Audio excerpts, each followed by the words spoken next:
नमस्कार, श्री स्वामी समर्थ. स्वागत आहे तुमचे माझ्या यूट्यूब चॅनलवर. तर आज मी तुमच्यासोबत भिजवलेल्या मुगाच्या डाळीची मस्त खुसखुशीत अशी भजी त्याची रेसिपी शेअर करणार आहे. तर त्यासाठी मी अर्धी वाटी मुगाची डाळ जी आहे स्वच्छ धुवून 2 ते 3 तास पाण्यामध्ये भिजत ठेवली होती.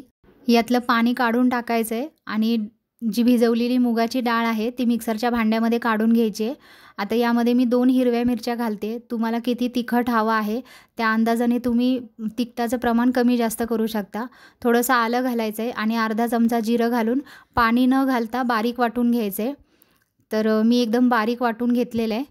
आता हे वाटून घेतलेली मुगाची डाळ एका भांड्यामध्ये मी काढून घेते आणि राहिलेले भिजवलेली जी मुगाची डाळ आहे तीसुद्धा मी अशाच प्रकारे वाटून घेणार आहे.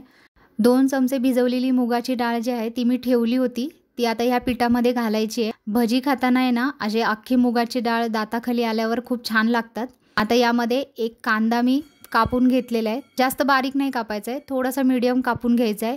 भरपूर अशी कोथिंबीर घालायची आहे. अर्धा चमचा ओवा मी हातावर चोळून घातलेला आहे. अर्धा चमचा हळद घालायची आहे. हिंग घालायचं आहे. चवीनुसार मीठ घालायचं आहे आणि 1 चमचा तांदळाचं पीठ घालायचं आहे, म्हणजे कुरकुरीत होतील आपली भजी.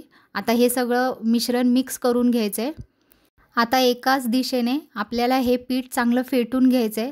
जवळजवळ 5 मिनटं आपल्याला हे पीठ चांगलं फेटून घ्यायचं आहे. यामुळे आपलं पीठ एकदम हलकं होणार आणि आपली भजी जी आहे ती आतमधून एकदम जाळीदार आणि सॉफ्ट होतात आणि बाहेरून एकदम कुरकुरीत होतात. तर 5 मिनटं मी फेटून घेतलेलं आहे आणि पीठ आपलं मस्त हलकं झालेलं आहे आता. तर हे पीठ भिजवण्याची अजिबात गरज नाही आहे. तर आता लगेचच आपण याची भजी करून घेऊयात. तर मी भजी करण्यासाठी तेल गरम करायला ठेवलेलं आहे कढईमध्ये. तेल चांगलं गरम झालं ना की गॅसची फ्लेम जी आहे ती एकदम मीडियम ठेवायची आणि एकदम छोटी छोटी अशी आपल्याला भजी या तेलामध्ये सोडायची आहेत. गाड्यावर जी मुगाच्या डाळीची भजी मिळतात ती तुम्ही बघितली असतील, एकदम छोटी छोटी असतात ती भजी. त्याच पद्धतीने आपल्याला ही भजी बनवायची आहेत. मीडियम गॅसवर आलटीपलटी करून सोनेरी रंगावरती आपल्याला ही भजी तळून घ्यायची आहेत.